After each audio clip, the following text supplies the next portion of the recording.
Le samedi 22 juin 2024, le Togo a accueilli la première édition du championnat panafricain Yukatéko au stade Omnisport de Lomé, terrain de basketball. Un événement soutenu par la Fédération togolaise de boxe FETOBOX et initié par Yukatéko Boxing Promotion visant à promouvoir et à développer la boxe dans les pays de l'Afrique de l'Ouest. Un partenariat salué malgré les nombreux défis auxquels doivent faire face les boxeurs. Je ne suis pas déçu de leur performance, mais nous pensons que nous pouvons relever leur niveau, relever ce défi pour le meilleur de ce sport. Je pense que nous avons commencé par ce gala.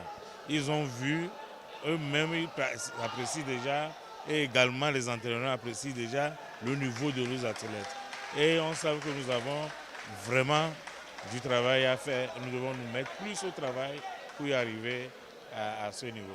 Un seul pays anglophone, le Nigeria, s'est opposé à deux pays francophones, le Bénin et le Togo, lors de ce championnat panafricain. Au total, 24 boxeurs pesant entre 48 et 50 kilos ont participé, comprenant 6 Béninois, 6 Togolais et 12 Nigérians qui se sont affrontés lors des 12 combats, dont 4 féminins. Les Nigérians ont dominé la compétition avec la majorité des victoires. Malgré leur performance impressionnante, les autres boxeurs ont également bien combattu, donnant du fil à retordre à leurs adversaires nigérians. Notamment, la béninoise Pauline Assogba, 52 kg, a remporté une victoire surprise face à la nigérienne Aina Adekiwonsa. Depuis qu'on a commencé le match, je vois que rien que c'est les Nigériens qui gagnent. Or, on m'avait dit que les Nigériens ils sont trop forts. J'ai dit moi-même, pourquoi pas moi? Parce que vouloir c'est pouvoir.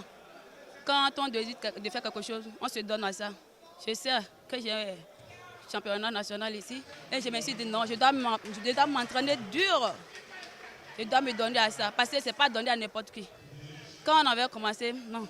Déjà, là où je suis assis, je me suis dit non, je vais la battre. Parce que je me suis déjà dit ça.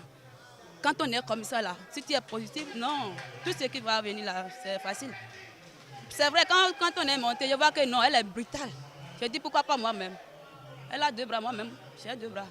Ah, c'est femme contre femme. Il faut qu'on se batte. J'ai remporté la victoire grâce à la fédération béninoise, parce que c'est eux qui m'ont fait partie et je suis venue grâce à eux. Donc je remercie beaucoup la fédération béninoise d'être venue au Togo pour défendre le droit. La présidente de la Ligue départementale de l'Afrique se réjouit vivement de cette initiative et l'encourage chaleureusement. C'était un bon combat et puis le partage a été bien fait pour moi. Ce genre de combat, nous voulons ça. Ça nous permet de faire bouger les enfants, d'avoir plus d'expérience avec nos enfants, parce qu'il leur faut ça, ces déplacements entre un tel pays à un autre, pas rester seulement sur place. Ça va leur faire du bien. Le continent africain présente des talents remarquables en boxe, mais ces boxeurs ont besoin d'un soutien accru pour être pleinement compétitifs lors des championnats nationaux et internationaux. Je suis très heureux. Cela va bien au-delà de mes attentes. Vous savez, les Nigérians sont très constants depuis 3 mois, toujours dans la Ligue.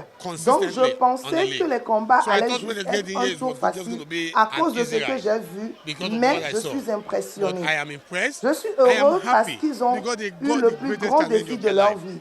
Je ne m'y attendais pas vraiment. Cela montre que s'il y a une compétition de plateforme d'entraînement cohérente, et ceci, je vous parie, les Togolais et les Béninois seront des champions.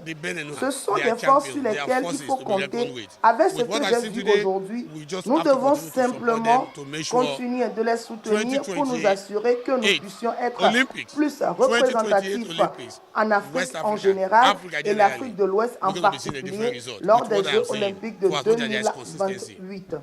La soirée s'est terminée dans une ambiance festive et conviviale.